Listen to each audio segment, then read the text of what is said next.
Ready to start your day but realize your Galaxy Watch won't turn on? We'll show you what to do if your Samsung Galaxy Watch isn't working. First, let's check for any stuck buttons, corrosion, or damage to your watch.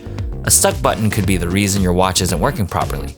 A little rubbing alcohol applied to a cotton swab can help remove any gunk. Next, let's make sure the watch is charged. Clean your charging dock and try plugging it into a different outlet or swapping out your power adapter.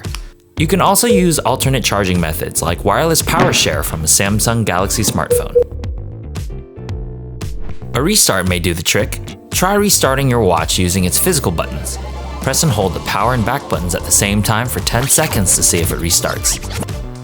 Next, check your Galaxy wearable app to see if the watch is paired. If it is, but the watch face is still black and unresponsive, it's time to try a reset.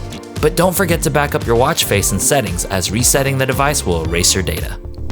To reset your Galaxy Watch, open the Galaxy wearable app. Tap Watch Settings, General, and tap Reset at the bottom.